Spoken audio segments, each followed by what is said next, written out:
ಸನಾತನ ಮಹಾದ್ರುಮ, ನಮ್ಮ ಹೆಮ್ಮೆಯ ಸನಾತನ ಸಂಸ್ಕೃತಿಯ ವಾಹಿನಿ. ಅಮ್ಮ, ಒಂದು ಕತೆ ಹೇಳಮ್ಮ. ಒಂದು ಕಾಡಿತ್ತು. ಆ ಕಾಡಲ್ಲಿ ಒಂದು ನದಿ ಹರಿತಾ ಇತ್ತು. ನದಿ ಪಕ್ಕದಲ್ಲಿ ಒಂದು ದೊಡ್ಡ ಮರ ಇತ್ತು. ಆ ಮರದ ಹಣ್ಣುಗಳು ತುಂಬ ರುಚಿಯಾಗಿದ್ವು. ಆ ಮರದ ಮೇಲೆ ವಾಸ ಮಾಡ್ತಿದ್ದಂಥ ಮಂಗಗಳು, ಪಕ್ಷಿಗಳು ಆ ಹಣ್ಣುಗಳನ್ನು ತಿಂತಾ ಇದ್ವು. ಒಂದ್ಸಲ ಆ ನದಿಲಿ ವಾಸ ಮಾಡ್ತಿದ್ದಂಥ ಮೊಸಳೆ ಮಂಗ ಪಕ್ಷಿಗಳು ಹಣ್ಣು ತಿನ್ನೋದನ್ನ ನೋಡ್ತು. ಆಗ ಒಂದು ಮಂಗ ಬಂದು ಮೊಸಳೆ ಹತ್ರ, ಈ ಹಣ್ಣುಗಳು ತುಂಬ ಚೆನ್ನಾಗಿವೆ, ನಿಂಗೂ ಬೇಕಾ ಅಂತ ಕೇಳಿ ಒಂದಷ್ಟು ಹಣ್ಣುಗಳನ್ನು ಕೊಡ್ತು. ಮೊಸಳೆಗೆ ತುಂಬ ಖುಷಿಯಾಯಿತು. ಆ ಹಣ್ಣಿನ ಕಾರಣದಿಂದ ಮಂಗನ ಜೊತೆ ಸ್ನೇಹ ಬೆಳೀತು. ಇಬ್ರೂ ಒಳ್ಳೆ ಸ್ನೇಹಿತರಾದ್ವು. ಪ್ರತಿದಿನ ಒಂದಷ್ಟು ಹೊತ್ತು ಇಬ್ರೂ ಕೂತು ಮಾತಾಡೋ ಅಷ್ಟು ಆಪ್ತ ಸ್ನೇಹಿತರಾದ್ವು. ಮೊಸಳೆ ಹೆಂಡತಿ ಇದನ್ನ ನೋಡಿ ಒಂದಿನ ಮೊಸಳೆನ ಕೇಳಿದ್ಲು, ನೀನ್ ದಿನಾ ನದಿ ತಟಕ್ಕೆ ಹೋಗ್ತೀಯಲ್ಲ, ಯಾಕೆ ಅಂದ್ಲು.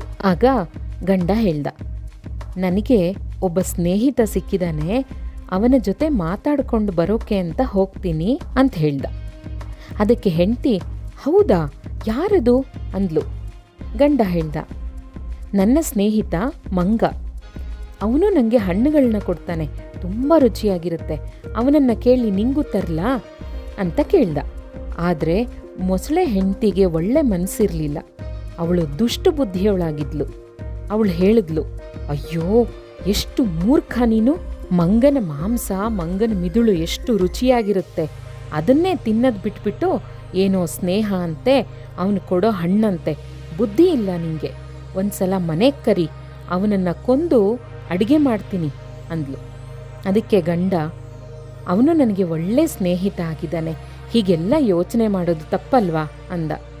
ಅದಕ್ಕೆ ಹೆಂಡತಿ, ತಪ್ಪೂ ಇಲ್ಲ ಏನೂ ಇಲ್ಲ, ನಾಳೆ ನನ್ನ ಹುಟ್ಟುದಬ್ಬ ಇದೆ ಅಂತ ಹೇಳಿ ಕರ್ಕೊಂಡು ಬರಬೇಕು ಅಷ್ಟೇ ಅಂತ ಹೇಳಿದ್ಲು. ಗಂಡ ಮೊಸಳೆ ಮನಸ್ಸಲ್ಲಿ ತುಂಬ ಬೇಜಾರು ಮಾಡ್ಕೊಳ್ತು. ಆದರೆ ಮಂಗನ್ ಕರ್ಕೊಂಡೇ ಬರಬೇಕು ಅಂತ ಹೆಂಡತಿ ಹೇಳಿಬಿಟ್ಟಿದ್ದಾಳೆ, ಏನು ಮಾಡೋದು ಅಂತ ಯೋಚಿಸಿ ಮಾರನೇ ದಿನ ಮಂಗನ ಜೊತೆ ಮಾತಾಡ್ತಾ, ಇವತ್ತು ನನ್ನ ಹುಟ್ಟುದಬ್ಬ ಇದೆ, ನಿನ್ನನ್ನು ಮನೆಗೆ ಕರ್ಕೊಂಡು ಬಾ ಅಂತ ನನ್ನ ಹೆಂಡತಿ ಹೇಳಿದಾಳೆ, ಬಾ ಅಂತ ಹೇಳ್ತು. ಪ್ರತಿದಿನ ಮೊಸಳೆ ನನ್ನ ಜೊತೆ ಮಾತಾಡೋ ಹಾಗೆ ಮಾತಾಡ್ತಾ ಇಲ್ವಲ್ಲ, ಇದರಲ್ಲಿ ಏನೋ ಮಸಲತ್ತಿದೆ ಅಂತ ಮಂಗನಿಗೆ ಅನುಮಾನ ಬಂತು. ಆದರೂ ನೋಡೋಣ ಏನಾಗುತ್ತೋ ಅಂದ್ಕೊಂಡು ಬರ್ತೀನಿ ಅಂತು. ಮೊಸಳೆ, ಬಾ ನನ್ನ ಬೆನ್ಮೇಲೆ ಕೂತ್ಕೋ, ನನ್ನ ಮನೆಗೆ ಕರ್ಕೊಂಡು ಹೋಗ್ತೀನಿ ಅಂತ ಹೇಳ್ತು. ಸರಿ, ಇಬ್ಬರೂ ಹೊರಟರು. ನದಿ ಮಧ್ಯದಲ್ಲಿ ಹೋದಾಗ ಮೊಸಳೆ ಮಂಗಂಗೆ ಹೇಳ್ತು, ನನ್ನನ್ನು ಕ್ಷಮಿಸು ಗೆಳೆಯ, ನನ್ನ ಹೆಂಡತಿಗೆ ನಿನ್ನ ಮಾಂಸ, ನಿನ್ನ ಮೆದುಳು ತಿನ್ನಕ್ಕಿಷ್ಟ ಅಂತ ನಿನ್ನನ್ನು ಕರ್ಕೊಂಡು ಬರೋಕ್ಕೆ ಹೇಳಿದಾಳೆ ಅಂತ ಹೇಳ್ತು. ಮಂಗಂಗೆ ಒಂದು ನಿಮಿಷ ಭಯನೇ ಆಗೋಯ್ತು.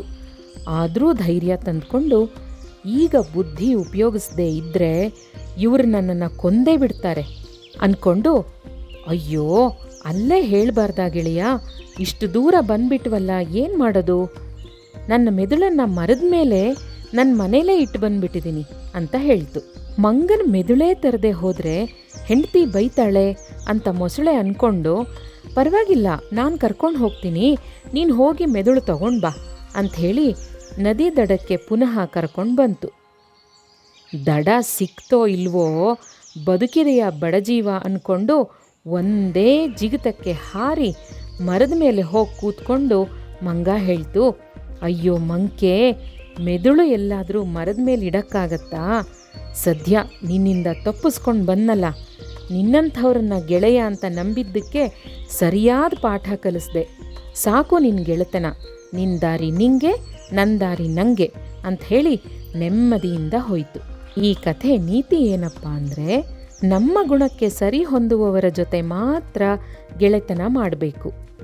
ಜೀವನದಲ್ಲಿ ಸಮಸ್ಯೆ ಎದುರಾದಾಗ ಯೋಚನೆ ಮಾಡ್ತಾ ಕೂರದೆ ಬುದ್ಧಿ ಉಪಯೋಗಿಸಿ ಆ ತೊಂದರೆಯಿಂದ ಪಾರಾಗಬೇಕು.